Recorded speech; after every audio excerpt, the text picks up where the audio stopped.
멀리하라는 말은 미워하라는 뜻이 아닙니다. 그 사람을 바꾸려 하지 말고 나를 지키라는 말입니다. 모든 관계를 끝내라는 것도 아닙니다. 다만 나를 소모시키는 자리에 계속 머물 필요는 없다는 뜻입니다. 말을 듣고 난 뒤 마음이 가벼워지는 관계가 있고 말을 듣고 난 뒤 나 자신이 작아지는 관계가 있습니다. 지혜는 누가 옳은지를 가리는 데 있지 않습니다.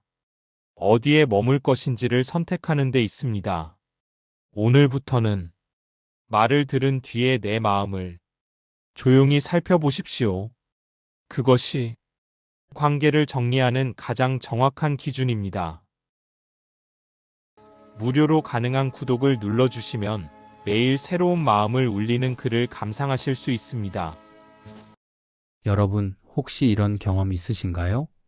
친구를 만나고 왔는데 웃으면서 헤어졌는데 집에 오니까 왠지 모르게 마음이 무겁고 기운이 쭉 빠져 있는 거예요. 특별히 나쁜 말을 들은 것도 아닌데 말입니다. 또 이런 적은 없으셨나요? 전화 통화를 했는데 통화가 끝나고 나니까 머릿속이 복잡해지고 생각이 자꾸만 꼬리를 물고 이어지는 거예요. 그 사람 말이 계속 귓가에 맴돌면서 잠도 잘 안 오고요. 한 가지 더 여쭤보겠습니다. 누구를 만나면 항상 피곤해지는 사람 주변에 한 명쯤 계시지 않나요? 만나기 전엔 괜찮은데 만나고 나면 꼭 이렇게 되는 거예요. 아, 힘들다. 저는 50년 넘게 사람들을 만나면서 이런 일을 참 많이 봤습니다.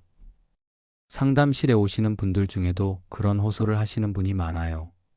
스님, 저 사람이 나쁜 사람은 아닌데 만나면 왜 이렇게 힘들까요? 아무것도 안 했는데 왜 마음이 무거워질까요? 처음엔 저도 이게 그 사람의 성격 문제인 줄 알았습니다. 예민해서 그런가, 체력이 약해서 그런가 생각했죠. 그런데 아니더라고요. 나중에 보니까 이건 성격 문제가 아니었습니다. 말의 문제였어요. 어떤 말을 듣느냐가 우리 마음을 좌우한다는 걸 깨달았습니다. 여러분 생각해 보세요. 우리가 평생 살면서 가장 많이 하는 게 뭡니까? 밥 먹는 것? 그것도 중요하죠. 하지만 더 많이 하는 게 있어요. 바로 말입니다. 말을 듣고 말을 하고 또 그 말을 생각하고 우리 하루의 대부분이 말과 연결되어 있습니다. 그런데 우리는 밥은 가려 먹으면서 말은 가려 듣지 않습니다. 상한 음식은 안 먹으면서 상한 말은 그냥 듣고 있어요. 몸에 안 좋은 음식은 피하면서 마음에 안 좋은 말은 그대로 받아들이고 있습니다. 요즘 여러분들 주변을 한번 돌아보세요. 만나면 늘 누군가 이야기를 하는 사람 있지 않습니까? 저 사람이 말이야. 요새 누구는 말이지. 내 며느리가 어쩌고, 우리 아들이 저쩌고. 처음엔 그냥 수다라고 생각했어요. 나이 들면 할 말이 그거밖에 없나 보다 싶었죠. 그런데 자세히 들어보면 그게 수다가 아닙니다. 그건 불평이에요. 원망이고 답답함이고 때로는 도끼입니다. 아파트 경로당에 가보면 이런 풍경이 보입니다. 한쪽에선 화투를 치고 한쪽에선 모여 앉아서 이야기를 나눠요. 웃기도 하고 수다도 떨고요. 그런데 가만히 들어보면 그 안에서 누군가는 계속 말을 쏟아내고 있어요. 그 집 며느리가 말이야, 시어머니한테 눈길도 안 준다니까. 우리 아들은 그냥 바보야. 내가 뭘 해줘도 고맙다는 소리가 없어. 옆집 할머니 돈이 많은데 인색하기는. 자식들한테도 안 준다던데. 이렇게 말하는 사람은 본인은 시원합니다. 쌓인 걸 풀어내니까요. 그런데 듣는 사람은요? 듣고 있으면 마음이 무거워져요. 처음엔 맞장구도 쳐주고 그러게 요새 젊은 사람들이 다 그렇지 뭐하고 동조도 해줍니다. 그런데 집에 돌아오면 그 이야기가 자꾸 떠올라요. 그러다 보면 내 마음까지 어두워집니다. 별일 아니었는데 괜히 우울해지고 세상이 각박하다는 생각이 들고 내 주변 사람들도 다시 보게 되고요. 이게 바로 말의 힘입니다. 말은 생각보다 훨씬 강력합니다. 여러분도 경험이 있으실 겁니다. 누군가 좋은 말을 해주면 온종일 기분이 좋아요. 오늘 옷 잘 어울리시네요. 요새 건강해 보이세요? 이런 말 한마디에 하루가 달라집니다. 반대로 누군가 안 좋은 말을 하면 그 말이 계속 마음에 걸려서 하루 종일 기분이 가라앉습니다. 그런데 문제는 좋은 말은 금방 잊히는데 안 좋은 말은 오래 간다는 거예요. 상처 주는 말, 무거운 말, 부정적인 말은 우리 마음속에 깊이 박혀서 쉽게 사라지지 않습니다. 특히 나이가 들수록 이런 말에 더 민감해집니다. 젊을 땐 그냥 흘려들었던 말들이 이제는 마음에 걸려요. 왜 그럴까요? 젊을 땐 바빴으니까요. 일도 하고 애들도 키우고 정신없이 살았잖아요. 그러다 보니 누가 뭐라고 해도 아, 그래 하고 넘어갔어요. 그런데 이제는 시간이 많아졌습니다. 생각할 시간도 많아지고 곱씹을 시간도 많아지고요. 그러니까 말이 더 무겁게 느껴지는 겁니다. 같은 말이라도 예전엔 안 느껴졌던 것들이 이제는 다 느껴져요. 그래서 어떤 사람을 만나느냐가, 어떤 말을 듣느냐가 점점 더 중요해집니다. 저는 요즘 이런 말씀을 드립니다. 만나고 나서 힘들어지는 사람은 멀리 하세요. 이게 냉정하게 들릴 수도 있어요. 정 떨어진 것처럼 보일 수도 있고요. 하지만 이건 냉정함이 아닙니다. 지혜입니다. 우리가 젊었을 때는 참아야 했어요. 시댁 식구들도 참고, 직장 상사도 참고, 이웃도 참고 살았습니다. 참는 게 미덕이었고, 참는 게 어른이었어요. 그런데 이제는 아닙니다. 이제는 나를 지킬 때입니다. 평생 참고 살았는데, 이제라도 내 마음 편한 사람들과 만나야 하지 않겠습니까? 평생 남 눈치 보고 살았는데, 이제라도 내 마음 상하지 않는 곳에 있어야 하지 않겠어요? 여러분, 우리에게 남은 시간은 생각보다 짧습니다. 그 짧은 시간을 마음 아프게 하는 말을 들으면서 보낼 필요가 없어요. 기운 빠지는 사람과 억지로 만날 필요도 없고요. 이건 이기적인 게 아닙니다. 이건 자기를 돌보는 겁니다. 나를 지키는 거예요. 그런데 문제는 우리가 그걸 잘 모른다는 겁니다. 왜 만나고 나면 힘든지, 왜 전화하고 나면 마음이 무거운지 정확히 모르는 거예요. 그냥 막연하게 나이 들어서 그런가 보다, 내가 예민해서 그런가 보다 생각하고 넘어갑니다. 하지만 여러분, 이건 여러분 탓이 아닙니다. 말의 문제예요. 어떤 말을 듣느냐의 문제입니다. 그럼 어떤 말이 우리를 힘들게 할까요? 어떤 말이 우리 마음을 소모시킬까요? 이제부터 그 이야기를 차근차근 나눠보려고 합니다. 여러분이 겪고 계신 그 답답함, 그 무거움의 정체를 함께 들여다보려고 해요. 그래야 우리가 어떻게 해야 할지 알 수 있으니까요. 여러분, 우리가 젊었을 때를 한번 떠올려 볼까요? 그때도 힘든 사람은 있었습니다. 만나면 피곤한 사람, 이야기하면 마음이 무거워지는 사람 말이에요. 그런데 그때는 왜 그런지 몰랐어요. 그냥 저 사람 성격이 원래 그래, 저 사람은 좀 유별나 이렇게 생각하고 넘어갔죠. 바빴으니까요. 일하고 애들 키우고 시집살이하고 그러다 보니 그냥 참고 지냈습니다. 그런데 이제 나이가 들고 보니까 그게 성격 문제가 아니었더라고요. 말하는 방식의 문제였어요. 어떤 말을 하느냐, 어떻게 말하느냐가 사람을 힘들게 만들었던 겁니다. 돌이켜보면 우리 시어머니들 중에도 그런 분이 계셨어요. 말은 많이 하시는데 듣고 나면 왠지 마음이 무거워지는 분들. 며느리야, 요새 세상 참 각박해. 옆집 며느리는 친정에만 가고 시집은 안 온대. 그런데 너는 그래도 낫다. 이렇게 말씀하시면 처음엔 칭찬인가 싶어요. 그런데 집안일 하다 보면 그 말이 자꾸 떠올라요. 나도 친정 가고 싶은데 나만 못 가는 건가? 이런 생각이 들기 시작하는 거죠. 시어머니는 그냥 하신 말씀인데 듣는 사람은 마음이 복잡해집니다. 또 직장 다닐 때도 그랬어요. 특히 여자들끼리 모이면 이런 이야기가 많이 오갔습니다. 점심시간에 식당 가면 누군가 꼭 이런 말을 꺼내요. 저 과장님 요새 이상하지 않아? 나한테만 차갑게 대하는 것 같은데. 팀장님이 말이야, 겉으론 공평한 척 하는데 속으론 사람 차별해. 우리 부서가 제일 일 많이 하는데 인정은 못 받잖아. 이런 말을 듣다 보면 처음엔 그러게 하고 맞장구를 쳐줬어요. 같이 공감해주는 게 동료애라고 생각했으니까요. 그런데 자리에서 일어나 사무실로 돌아가면 그 말들이 작게 신경 쓰이기 시작합니다. 과장님이 정말 나한테만 차가운 건가? 나도 차별받고 있는 건 아닐까? 우리가 정말 손해보는 건가? 아무것도 달라진 게 없는데 마음이 불편해져요. 일도 손에 안 잡히고 상사 얼굴 보기도 어색해지고요. 이게 바로 말의 힘입니다. 시장에 가도 마찬가지예요.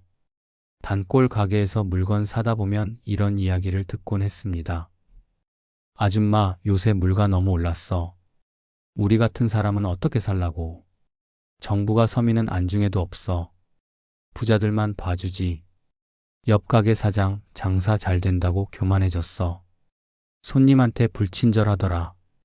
이런 말을 듣다 보면 장 보러 온 기분이 다 가라앉아요. 물건 사러 왔다가 세상 돌아가는 이야기까지 듣고 괜히 마음만 무거워지는 겁니다. 여러분, 이런 말들의 공통점이 뭔지 아십니까? 첫째, 늘 남 이야기를 꺼냅니다. 그것도 부정적으로요.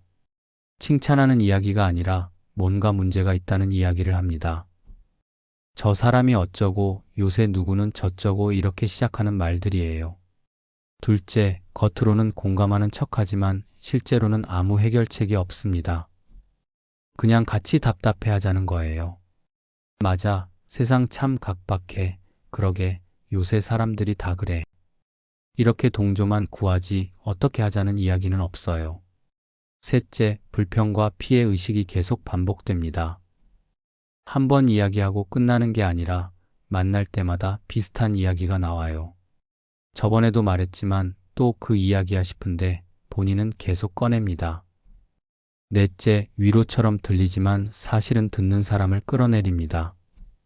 너만 힘든 거 아니야. 다들 그렇게 살아. 이런 말은 위로 같지만 듣고 나면 희망이 없어져요. 나도 똑같이 힘들게 살아야 한다는 생각이 들게 만듭니다. 다섯째, 듣고 나면 마음이 편해지지 않습니다. 이게 제일 중요해요. 진짜 좋은 이야기, 위로가 되는 이야기는 듣고 나면 마음이 가벼워집니다.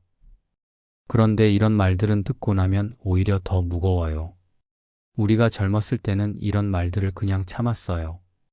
원래 세상이 그렇지, 사람 사는 게 다 그런 거지 하면서 넘어갔죠. 그런데 이제는 그럴 필요가 없습니다. 나이가 들면서 우리는 많은 걸 내려놓았잖아요. 젊을 때 욕심도 내려놓고 자식들에 대한 기대도 내려놓고 재산에 대한 집착도 많이 줄었어요. 그런데 정작 내려놓아야 할 게 하나 더 있습니다. 바로 이런 말을 하는 사람들입니다. 여러분, 경로당에 가보면 이런 분들 계시죠? 늘 불평만 하는 분. 만나면 꼭 누구 험담을 하는 분. 세상이 다 잘못됐다고 하는 분. 처음엔 그분들이 불쌍해 보여요. 많이 힘드셨나 보다, 많이 외로우신가 보다 생각하죠. 그래서 옆에서 이야기를 들어줍니다. 맞장구도 쳐주고 공감도 해주고요. 그런데 시간이 지나도 그분은 안 변해요. 여전히 똑같은 이야기만 반복합니다. 오히려 우리만 점점 지쳐가요. 시장에서도 마찬가지예요. 단골 가게 주인이 맨날 세상 돌아가는 거 불평하고 손님들 뒷담화하고 물가 이야기만 하면 어떻게 됩니까? 처음엔 사장님도 참 힘드시겠다 하고 들어줬는데 매번 듣다 보면 그 가게 가기가 싫어져요. 장 보러 가는 게 아니라 불평 들으러 가는 것 같거든요. 아파트 복도에서 만나는 이웃도 그래요. 요새 며느리가, 우리 아들이, 옆집이 이런 이야기만 하는 분 있잖아요. 처음엔 인사하고 잠깐 이야기 나누다 가려고 했는데 붙잡히면 30분은 기본이에요. 그분은 시원하시겠지만 우리는 집에 들어가서도 그 이야기가 머릿속을 맴돕니다. 이런 말들의 가장 큰 문제는 뭘까요? 전염된다는 겁니다. 부정적인 말은 바이러스처럼 퍼져요. 한 사람이 불평하면 듣는 사람도 불평하게 됩니다. 한 사람이 남 흉보면 듣는 사람도 남을 의심하게 돼요. 한 사람이 세상을 비관하면 듣는 사람도 희망을 잃게 됩니다. 우리가 젊었을 때는 그래도 버틸 힘이 있었어요. 힘든 이야기 들어도 에이, 나는 안 그래 하고 털어낼 수 있었죠. 그런데 이제는 그 힘이 예전 같지 않습니다. 체력도 약해졌고 마음도 열해졌어요. 그러니까 말의 영향을 더 크게 받는 겁니다. 여러분 생각해 보세요. 아침에 일어나서 기분 좋게 하루를 시작했는데 누군가 전화해서 불평만 쏟아내면 어떻게 됩니까? 하루가 망가지죠. 날씨도 좋고 몸도 괜찮았는데 그 전화 한 통에 하루 종일 기분이 가라앉습니다. 산책 나갔다가 아는 사람 만나서 이야기했는데 온통 부정적인 말만 들으면 어떻게 됩니까? 산책하러 나온 보람이 없어요. 오히려 안 나왔으면 나았겠다는 생각이 들죠. 이게 바로 사람을 소모시키는 말입니다. 에너지를 빼앗아가는 말이에요. 듣고 나면 힘이 빠지고 의욕이 사라지고 세상이 어둡게 보이는 말들입니다. 그런데 문제는 이런 말을 하는 사람들은 본인이 문제인 줄 모른다는 거예요. 그냥 이야기하는 거라고 생각해요. 수다 떠는 거라고 생각하죠. 설마 자기 말이 남에게 상처가 될 거라고는 생각하지 못합니다. 그래서 우리가 조심해야 해요. 그 사람이 나쁜 사람이 아니더라도 그 사람의 말이 우리를 힘들게 한다면 거리를 둬야 합니다. 이건 그 사람을 미워하자는 게 아니에요. 그 사람을 나쁘게 보자는 것도 아니고요. 다만 나를 지키자는 겁니다. 내 마음을 지키고 내 에너지를 지키자는 거예요. 제가 상담실에서 만난 한 할머니 이야기를 들려드리겠습니다. 그분은 70대 중반이셨어요. 평생 친구처럼 지낸 분이 있었는데 동창이었습니다. 같은 동네에 살면서 60년을 알고 지냈대요. 애들 키울 때도 같이 키우고 시집살이 힘들 때도 서로 위로하고 남편들 직장 생활할 때도 함께 응원했던 사이였습니다. 그런데 나이가 들면서부터 그 친구가 변하기 시작했대요. 만날 때마다 다른 친구들 이야기를 했습니다. 얘가 말이야, 자식한테 돈 다 뺏겼대. 그러게 내가 그러지 말라고 했잖아. 저 친구는 남편이 바람 피웠던 거 알아? 그래서 부부 사이가 안 좋아. 우리 모임에 새로운 그 사람 있는 척 하는데 알고 보니 전세래. 할머니는 처음엔 그냥 넘어갔대요. 나이 들면 할 말이 그것밖에 없나 보다 생각했죠. 그런데 어느 날 다른 친구한테 연락이 왔답니다. 그 친구가 할머니 이야기를 하고 다닌다는 거예요. 우리 친구가 말이야, 자식들한테 무시당하고 산대. 불쌍하더라. 그 친구 남편이 암으로 일찍 죽어서 고생 많이 했잖아. 그래서 성격이 좀 그래. 할머니는 깜짝 놀랐습니다. 자기가 자식들한테 무시당한 적도 없고 남편 일로 성격이 이상해진 적도 없는데 그런 이야기가 퍼지고 있었던 거예요. 그제야 깨달았답니다. 아, 이 친구가 나한테 남 이야기할 때 다른 사람들한테는 내 이야기를 하고 다녔구나. 할머니는 제게 이렇게 물으셨어요. 스님, 60년 지기인데 이렇게 끝내야 하나요? 제가 너무 야박한 건가요? 저는 이렇게 말씀드렸습니다.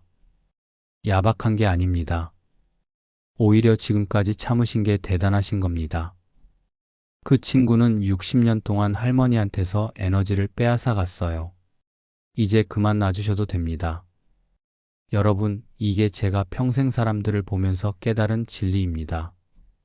남을 헐뜯는 말은 결국 방향만 바뀝니다. 오늘은 남 이야기지만 내일은 내가 그 대상이 됩니다. 내 앞에서 다른 사람 흉을 보는 사람은 다른 사람 앞에서 내 흉도 봅니다. 이건 100% 확실해요. 예외가 없습니다. 왜냐하면 그게 그 사람의 습관이거든요. 말하는 방식이 그렇게 굳어진 겁니다. 우리는 착각을 합니다. 나한테는 솔직하게 이야기하는구나. 나는 믿으니까 이런 말도 하는구나. 이렇게 생각해요. 아닙니다. 그건 솔직함이 아니에요. 그건 그냥 말버릇입니다. 또 다른 할아버지 이야기를 해드리겠습니다. 그분은 퇴직하고 아파트 경로당에 다니셨어요. 거기서 동갑내기 친구들을 만났는데 그중 한 분과 특히 가까워졌답니다. 같이 바둑도 두고 산책도 하고 막걸리도 한 잔씩 하는 사이였죠. 그런데 그 친구가 만날 때마다 세상 돌아가는 이야기를 했답니다. 요새 젊은 것들은 버릇이 없어. 지하철에서 노인한테 자리도 안 양보해. 정부가 일을 제대로 하나? 물가만 올리고 노인들은 안중에도 없어. 우리 세대가 나라를 이만큼 만들어놨는데 요새 애들은 감사할 줄을 몰라. 할아버지도 처음엔 맞장구를 쳤답니다. 그러게 말이야. 참 세상 각박해 이렇게요. 그런데 그 친구랑 만나고 나면 꼭 기분이 안 좋았대요. 집에 와서도 계속 생각이 나고 TV 뉴스 보면 짜증이 나고 젊은 사람들만 보면 얄밉고요. 어느 날 할아버지는 그 친구를 안 만나기로 했답니다. 전화와도 바쁘다고 하고 경로당에서 마주치면 인사만 하고 피했어요. 그랬더니 신기한 일이 일어났답니다. 마음이 편해진 거예요. 세상이 예전처럼 밉지 않고 젊은 사람들도 그냥 젊다는 생각만 들고 하루하루가 평온해졌답니다. 할아버지는 제게 이렇게 말씀하셨어요.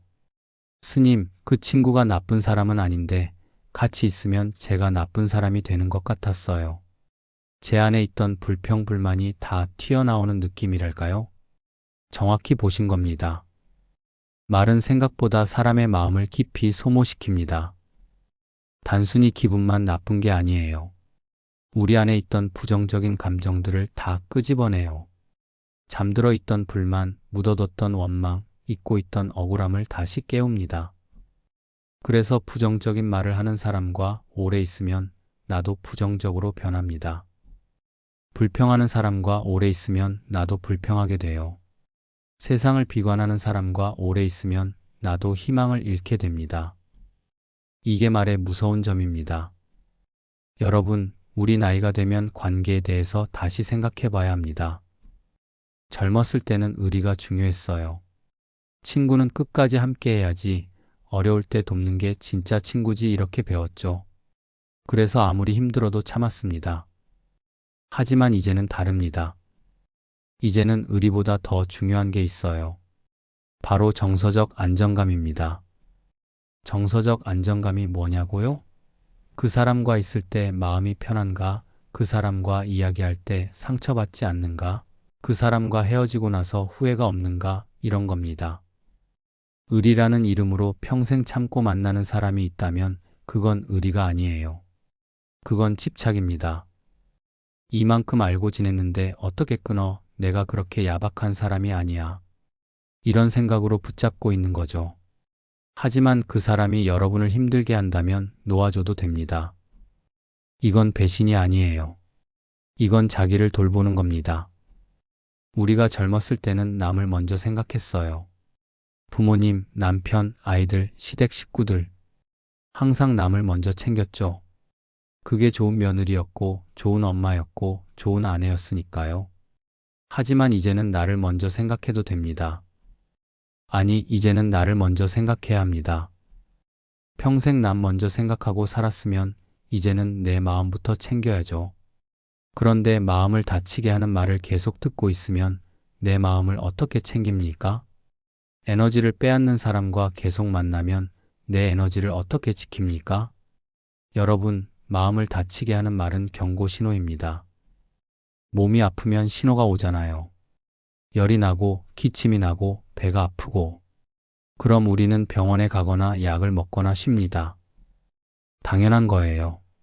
마음도 마찬가지입니다. 누군가의 말을 듣고 마음이 아프다면 그건 신호예요. 이 사람과는 거리를 둬라, 이 관계는 이제 내려놔라는 신호입니다. 그런데 우리는 몸의 신호는 잘 듣는데 마음의 신호는 무시해요. 참으면 되겠지, 내가 좀 참아야지, 나이 들어 외로운데 친구라도 있어야지 이렇게 생각하면서 계속 견딥니다. 하지만 여러분, 외로운 것보다 더 나쁜 게 있어요. 바로 마음이 병드는 겁니다. 혼자 있어도 마음이 편하면 괜찮아요. 그런데 누군가와 함께 있는데 마음이 불편하면 그건 외로움보다 더 힘듭니다.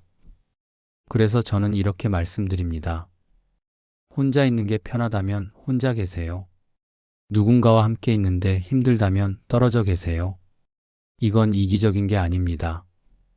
이건 정상입니다. 이게 건강한 겁니다. 우리는 모든 사람과 좋게 지낼 수 없어요. 그럴 필요도 없고요. 나와 잘 맞는 사람이 있고 안 맞는 사람이 있습니다. 그게 자연스러운 거예요. 문제는 안 맞는 사람과 억지로 맞추려고 할 때 생깁니다. 의리 때문에, 체면 때문에, 외로움 때문에 억지로 관계를 유지하려고 하면 내가 병듭니다. 여러분, 평생 남 눈치 보고 사셨잖아요. 이제는 내 마음 눈치 좀 보시면 안 될까요? 평생 남 배려하고 사셨잖아요. 이제는 나 좀 배려하시면 안 될까요? 여러분, 제가 오늘 이 이야기를 꺼낸 이유가 있습니다. 우리 나이가 되면 많은 걸 내려놓습니다. 재산도 자식들한테 물려줄 생각하고 건강도 예전 같지 않다는 걸 받아들이고 꿈이나 야망 같은 것도 많이 내려놨죠. 그런데 정작 내려놓아야 할 가장 중요한 게 하나 남아 있어요. 바로 모두에게 좋은 사람이어야 한다는 생각입니다. 우리는 평생 그렇게 살았습니다. 부모님한테 좋은 딸, 며느리였고 남편한테 좋은 아내였고 아이들한테 좋은 엄마였습니다. 시댁 식구들한테도 좋은 사람이려고 애썼고 이웃한테도 좋은 사람이려고 노력했어요. 직장 다닐 땐 동료들한테도 상사한테도 좋은 사람이려고 했죠. 그렇게 살다 보니 습관이 됐습니다. 누군가 나를 싫어하면 불안하고 누군가 나를 나쁘게 말하면 괴롭고 관계가 틀어지면 내 잘못인 것 같은 느낌이 드는 거예요. 그래서 참았습니다.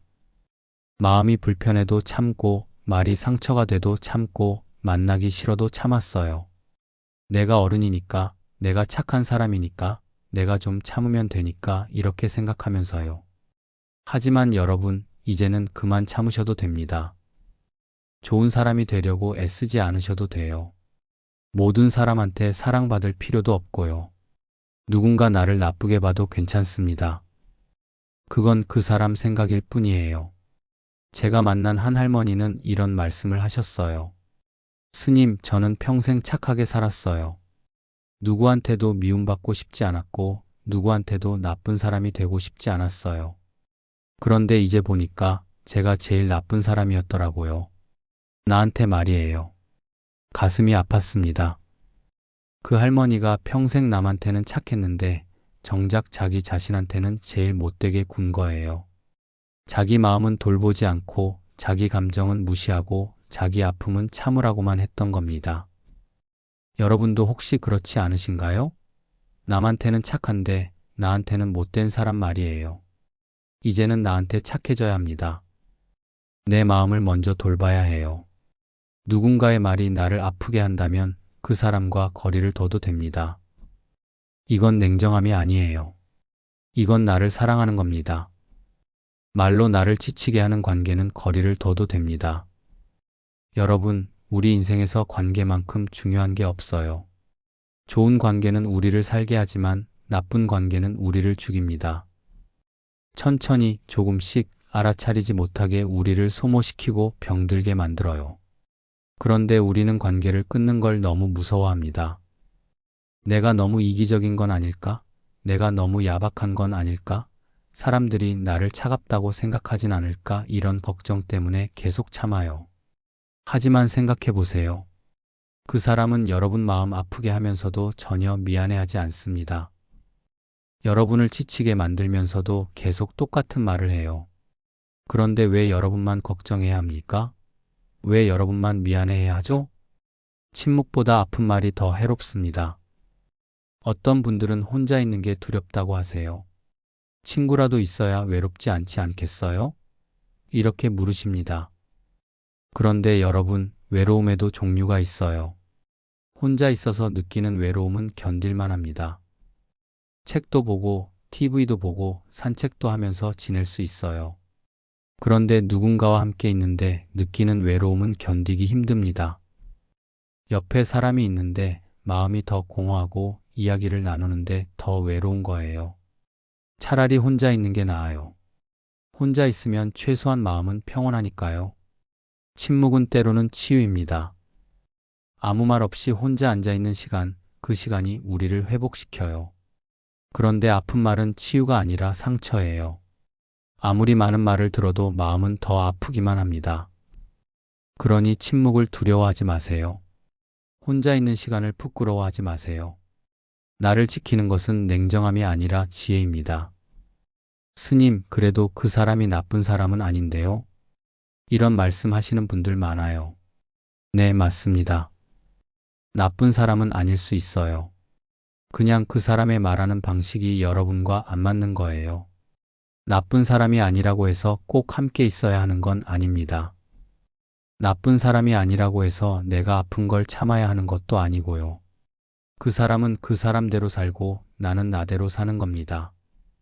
각자 맞는 사람들과 만나고 각자 편한 방식으로 사는 거예요. 그게 자연스러운 겁니다. 여러분이 그 사람과 거리를 두는 건 그 사람을 미워해서가 아니에요. 나를 사랑해서입니다. 나를 지키기 위해서예요. 이건 냉정함이 아니라 지혜입니다. 우리 나이가 되면 지혜가 필요해요. 젊었을 때는 감정으로 살아도 됐어요. 의리로, 정으로, 의무감으로 살았죠. 그런데 이제는 지혜로 살아야 합니다. 무엇이 나를 살게 하는지, 무엇이 나를 죽이는지 아는 것, 그게 지혜예요. 말을 들은 뒤 힘들어지는 관계는 이미 틀어졌습니다. 여러분, 관계가 틀어졌다는 걸 어떻게 알 수 있을까요? 만나고 싶지 않으면 틀어진 겁니다. 전화 오는 게 부담스러우면 틀어진 거예요. 만나고 나서 후회되면 틀어진 겁니다. 그 사람 생각만 해도 마음이 무거우면 이미 틀어진 거예요.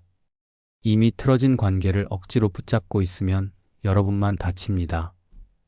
그 사람은 아무렇지도 않아요. 여러분만 힘들어하고, 여러분만 고민하고, 여러분만 마음 아파합니다. 그러니 놓아주세요. 이미 틀어진 관계는 내려놓으세요. 평생 짐을 지고 살았잖아요. 자식 키우는 짐, 살림하는 짐, 시집살이하는 짐, 돈 버는 짐. 온갖 짐을 다 지고 살았어요. 이제는 그 짐들을 많이 내려놨습니다. 자식들도 다 컸고, 살림도 줄었고, 의무도 많이 사라졌어요. 그런데 관계라는 짐은 아직도 지고 계신가요? 마음 아픈 사람, 나를 지치게 하는 사람, 그 사람들과의 관계를 여전히 짊어지고 계신가요? 이제 그것도 내려놓을 때입니다. 여러분, 우리에게 남은 시간은 생각보다 짧아요. 10년일 수도 있고 20년일 수도 있습니다. 그 시간을 어떻게 보내실 건가요? 나를 아프게 하는 사람들과 의무적으로 만나면서 보내실 건가요? 아니면 나를 편하게 해주는 사람들과 혹은 혼자라도 평온하게 보내실 건가요? 선택은 여러분의 몫입니다. 저는 여러분이 편안한 노년을 보내셨으면 좋겠어요. 마음 아파하지 않고 상처받지 않고 소모되지 않는 시간을 보내셨으면 합니다. 그러려면 때로는 관계를 정리할 용기가 필요해요. 용기 있게 말하세요. 미안하지만 이제 나를 좀 돌봐야겠어요. 용기 있게 거절하세요. 미안하지만 오늘은 혼자 있고 싶어요. 용기 있게 떠나세요. 미안하지만 이제 각자 편한 대로 살아요.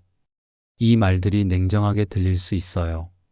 하지만 이건 여러분이 살기 위해 꼭 필요한 말입니다. 여러분은 평생 착하게 살았어요.